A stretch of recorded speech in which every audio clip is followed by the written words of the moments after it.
So one of the great things about the right stuff is we always ask experts for their opinion. We go to reviews, but this time we turn to our very own staff here at ABC News. So we're going to kick things off here with the Work Pro utility knife. So I told Diana, I was like, you can't play with these. Yeah, they're box cutters, essentially. I've been restricted. Yeah, so these are utility knives, and our entire props team, our stagehand crew, you can play with the closed one. That I will allow. And what's great about these, first of all, they're under 20 bucks, super well reviewed on Amazon. But what I love is anytime our stagehands are working on, obviously opening up the millions of packages we get here at the studio, right? Or if something needs to be reconfigured, this little utility knife really does every single thing, and it has a little I was just about to say, it has a clip on it, which is great for me because I constantly lose anything I'm working on. Exactly. So this is great, really practical. We love that from our props team. Okay, this one came from our wardrobe team. I feel like you're going to be really excited about this. This I could have used yesterday, but we'll get to that. Okay, so this is the Janie stick. So we talked to one of our wardrobe experts here. Her name is Annie Cootie. She's wonderful. And this Janie stick has natural ingredients, and it's made with clay. So you can see we spilled a little olive oil on this tie. So what you do is you brush this, it's like a chalk stick almost. It does take 3 minutes, so we're not going to get to see the miraculous reveal. But essentially, it's going to absorb all of that. Yes, and it's a dry spot cleaner. Then you just take the brush and you whisk it away. You let it set for 3 minutes, and then voila. They have used this on me because, guys, I'm kind of a hot mess express in the morning.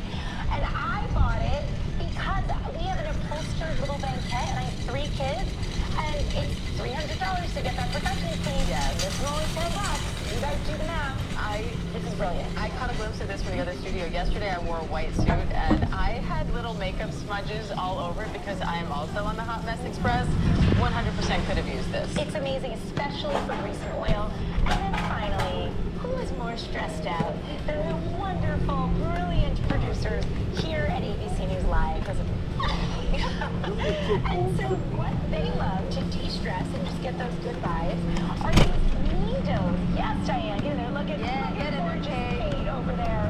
And this allows them to take in and deliver all of the most important breaking news to you guys, but also de-stress, give themselves a little mindfulness. That looked a little angsty, but this is how we stay nice and balanced.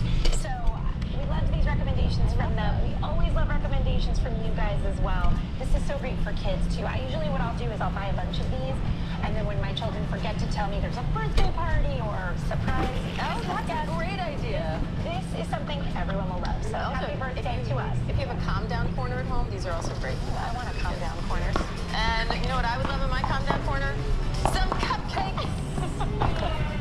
Here they are, cupcakes for the right stuff. Happy birthday, Lori. I can't believe it's been 3 years. Are we allowed to eat these? If you'd like. Don't spill it, or you can, and we have the Janie stick. There you go, see? Lori, thank you. And to shop these products and more of the right stuff, you can scan that QR code bottom left corner of your screen. And for your weekly roundup of the best lifestyle content from Lori and GMA, just catch GMA Life weekends right here on ABC News Live. Also streams on Hulu. I'm Diane Macedo. The news never stops, and neither do we. We have a lot more news right now.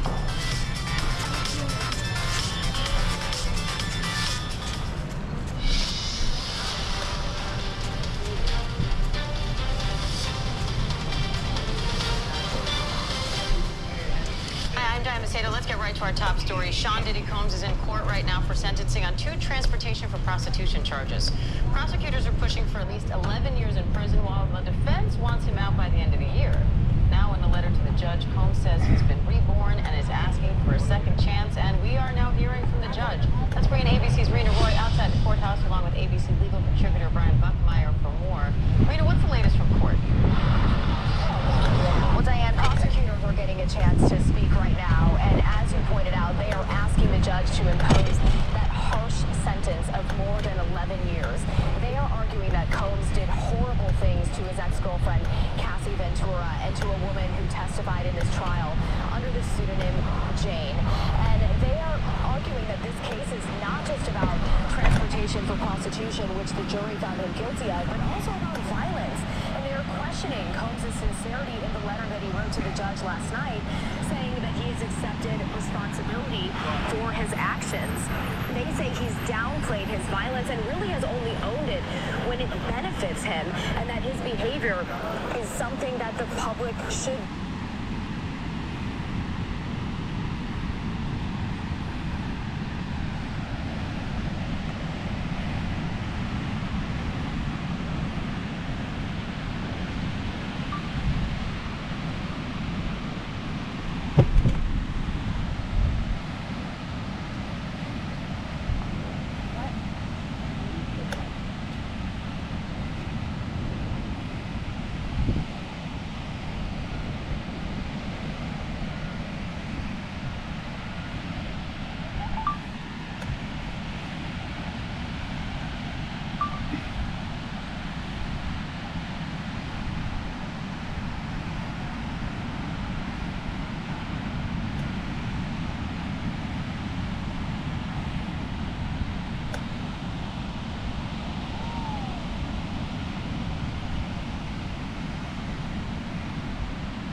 Defended from, and the judge said while Combs might be remorseful for some of the harm that he has caused, that he does not believe that Combs is taking full responsibility for the prostitution related conduct here at the heart of this trial, of this case. The defense, though, they are maintaining that he is a changed man that should be at home with his family, Diane. Brian, how critical is it that the judge here is saying the defendant, in this case Sean Combs, isn't taking full responsibility for the crimes he was convicted of? And Diane, it's one of many factors that the judge will consider in terms of deciding what the ultimate sentence should be in this case. The judge is looking at not just the remorse or acceptance of guilt from Sean Combs, which oftentimes at a trial or after a trial doesn't happen. Oftentimes you're seeing people disputing the sentence, especially when you have a situation like this where there's a mixed verdict. But Sean Combs is, in his letter, is accepting of some, if not a lot, of the bad that he did, understanding that he did many wrong things. And the judge will take in other factors like the letters, the sentencing memos, and especially what probation says. Brian, the judge also says the court can consider acquitted conduct for any reason other than changing the guidelines range. What do you make of that? Yeah, so you kind of have to parse through that, right? So when you're in the federal system, the probation will give a report, and in this case, there's a report of 70 to 87 months. That's about 5 years and 10 months to a little over 7 years, 6 to 7 years, to make it easy. Now, the judge cannot take acquitted facts to change that 6 to 7 year range. But what the judge can do is take acquitted facts to see where he wants to land, either below, at, or above that range. And he's taking the acquitted facts as he's allowed to under law to see whether or not he's going to come, I don't think he's going to come below based on these facts, but either on the high end of that 6 to 7 year range or above it. All right, Rena Roy, Brian Buckmeyer, thank you. And Republican leaders are speaking out ahead of today's planned vote to end the shutdown. House Speaker Mike Johnson and Senate Majority Leader John Thune claim Democrats are stalling because they need a talking point. Johnson defended President Trump's threats to cut agencies and fire federal workers as well. When Congress decides to turn off the lights to shut the government down, it shifts the authority to the executive branch. That's how the process works. They have to then determine, since the spigots have been effectively turned off and there's no more money coming in, they have to then prioritize, triage effectively federal spending. They have to look at all of that and say, you know, which things are deemed essential and which are non-essential. I want to bring in Democratic Congressman Mark Lisi of Texas for more. Congressman, thank you for coming on. I want to start, I see you nodding your head. What's your response to Speaker Johnson there saying the president is just determining which services are essential here? Well, let me tell you something. To be 100% crystal clear with everyone Russ Vought, who is the OMB director, ever since he has been a small child, this is the moment that he has been waiting for. He doesn't care if you wear a red MAGA hat and you live out in rural Texas, or if you are a Democrat living in the middle of New York City. This man has wanted to get rid and eliminate government jobs since the beginning of his birth. This is what he dreams for. This is what he lives for. He is just looking for an excuse to get around to firing government workers wherever he thinks that he has the possibility to do it, and where he thinks it won't hurt President Trump. And so let's just beyond this whole deal about these layoffs. They're going to get around to laying people off. Remember Doge? That's why they were doing Doge. They were doing Doge a long time ago when Trump first got in. See, when Doge was earlier this year. But they were doing that because they don't like these jobs and they don't like the people that have these jobs. Democrats are blaming Republicans for this shutdown, but Republicans are offering a clean resolution to just keep the government running. So why don't Democrats own this shutdown if they believe it's worth it to stand up for health care? It can't be a shutdown. Let me tell you how Washington, D.C. works, so all the viewers out there will understand. When you're in the minority in Washington, D.C., you don't run anything. You run nothing. We don't control the House. We don't control the Senate, and we don't have the White House, obviously. And so it's not up to Democrats on whether or not this legislation passed. As you heard the president just a couple of weeks ago, where he said he does not want to sit down and even talk to Democrats, and that they were going to solve it all on their own. The CR that passed out of the House already, Speaker Johnson never even asked Leader Jeffries for any help in getting Democratic votes. If when you actually vote someone to work with as a partner, you sit down with them and you negotiate terms and you come up with something that is suitable for both sides. That is not what is happening. The Republicans don't care if Americans lose their health care. Democrats care if Americans lose their health care. And so that is something that we would like to negotiate and have put into the bill. And right now, Republicans are simply not offering us a bipartisan bill that will protect people's health care. They're more concerned with protecting tax breaks for billionaires and Trump's crony friends. Democrats want Medicaid cuts reversed and Obamacare subsidies extended. Republicans say they won't support that, at least not as part of this bill. What compromises would you accept on that if they were to come to the table? I want them to come to the table with something. Right now, they're not giving us anything. They're giving us absolutely nothing at all. All they're doing is lying to the American public. They're saying that the undocumented are receiving these benefits, which of course everyone knows is an absolute lie. There's no undocumented people that are receiving these benefits. There are a lot of undocumented people that are working at farms around Christie Hills, Florida, South Dakota. There are a lot of undocumented people making carpet in Marjorie Taylor Greene's district in Dalton, Georgia.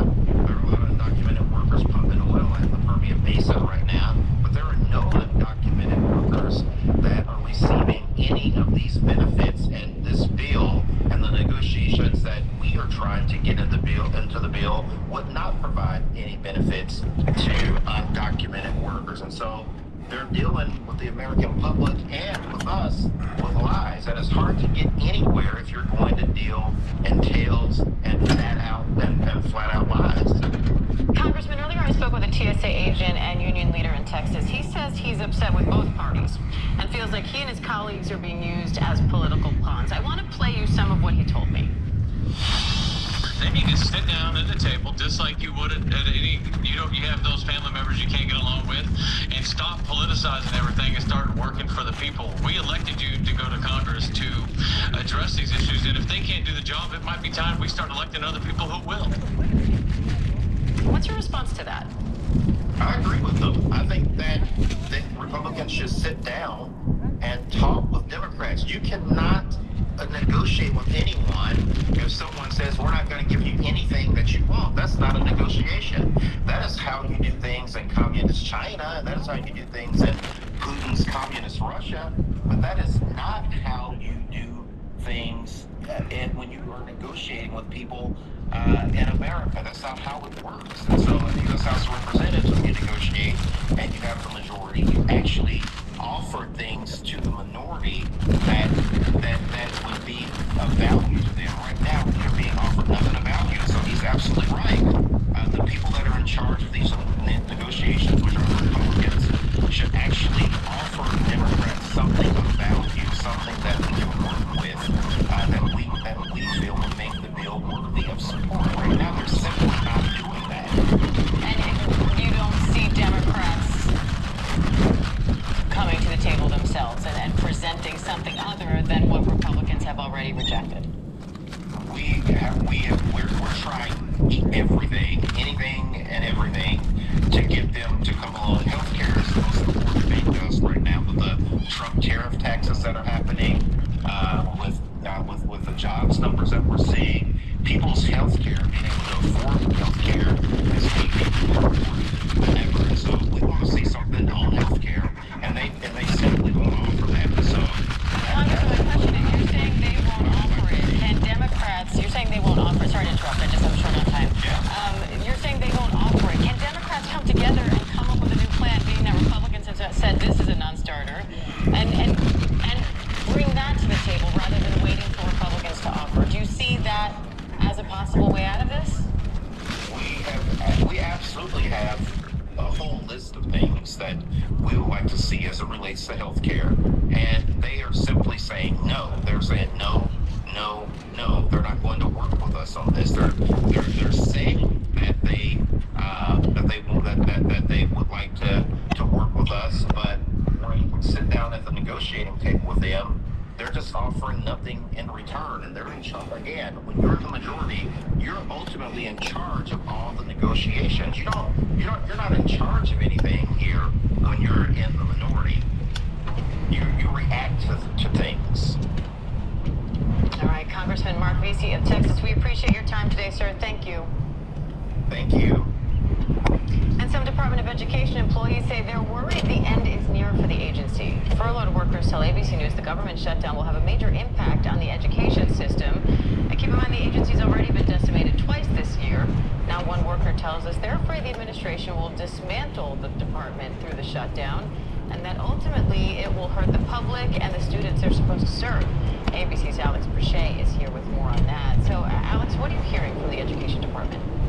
Well, Diane, it's no secret that President Trump has wanted to wind down or essentially eliminate the Department of Education since he took office his second term. Now, to actually absolve the Department of Education, that would take an act of Congress, and so he's charged Secretary Linda McMahon with basically whittling away as much as she can. He's joked that he wants her to put herself out of the job. And whenever he signed that executive order back in March, we started to see these cuts, as you laid out, already 2 rounds this year.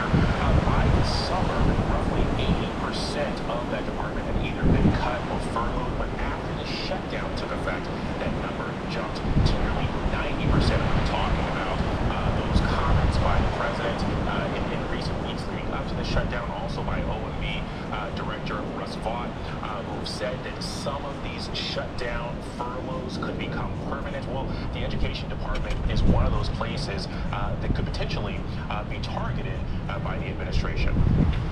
How could the shutdown affect schools and student loans? Yeah, so a lot of concern about this. Now, ABC has reached out to the department because there are roughly 10 million students who have either used financial aid or Pell Grants. Now, the department says that as of now, that they will continue to have these disbursements, not expecting any disruptions in student aid right now because those budgets are earmarked past the appropriations bills.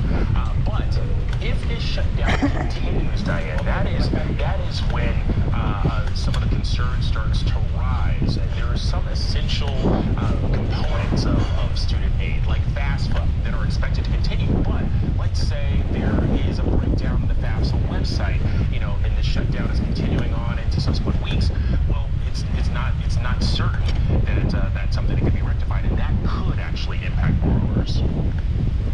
Alex, meanwhile, several universities are reviewing a White House memo outlining the principles it wants college preferential access to federal funds. How would that work, and how are schools responding to that? Yeah, so this essentially, the White House has sent letters soliciting feedback and also signatures from these 9 initial universities, and essentially they're offering preferential access to federal funds if those universities operate on their terms. And the list of demands, it's a 10-point memo. It's things like banning the use of race or sex in hiring or admissions. It's calling for a freeze on tuition for 5 years. They're calling to cap undergraduate international undergraduate enrollment at 15%. They're also looking to standardize admission tests using things like the SAT, specifically for admissions.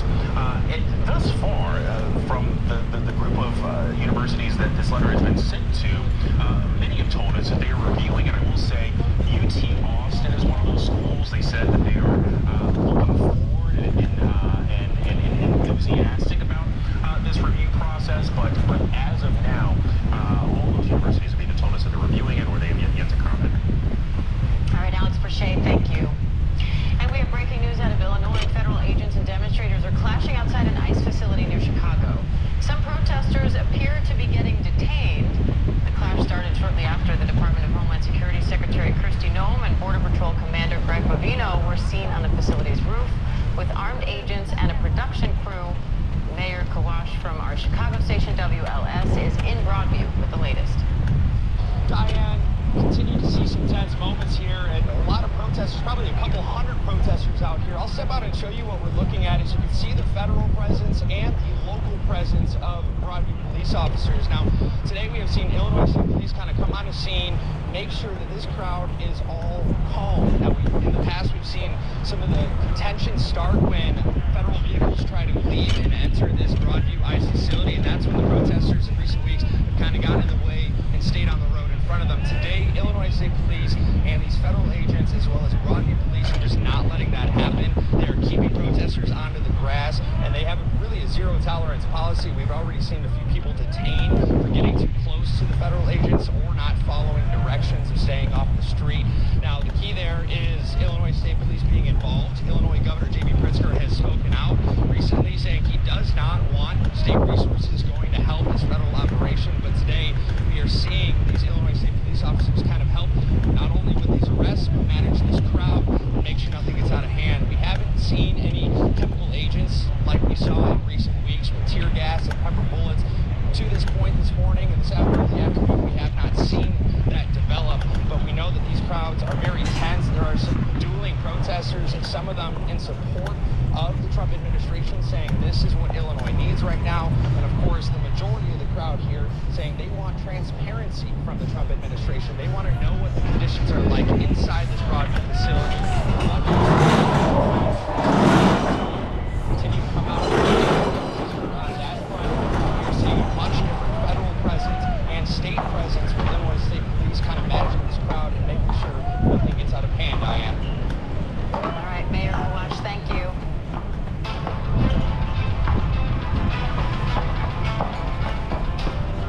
President Trump says all hell will break out against Hamas if they don't sign the peace deal to end the war. In a post on social media, the president set a deadline for the terror group to sign the peace plan he unveiled by Sunday at 6 p.m. Eastern. Earlier this week, the president, alongside Israeli Prime Minister Benjamin Netanyahu, laid out a plan and said if Hamas does not come to an agreement, the U.S. would fully back Israel in what they had to do. Now, Israel and the U.S. are waiting for a response from Hamas. And UK police are identifying the 2 victims of the Manchester synagogue attack. They say the 53-year-old Adrian Dalby and 66-year-old Melvin Kravitz were killed in that car bombing and knife attack. 3 other people are hospitalized in serious condition. Now Scotland Yard is calling this a terror incident as they search for intensify, identifying the attacker as a male 35-year-old British citizen of Syrian descent. Authorities say they also arrested 2 men and 1 woman in connection with the attack that unfolded outside that synagogue on Yom Kippur. The suspect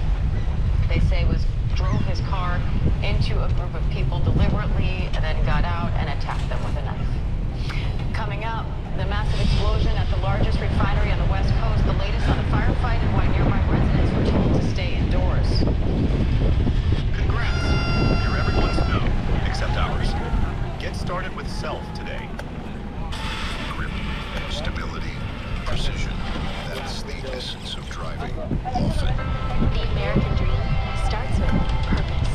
With over 340 academic programs, Grand Canyon University provides a path to help you fulfill your dreams. Find your purpose at GCU. Visit gcu.edu.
For the ones who get it done. Shabba-ba-dee-dee, down.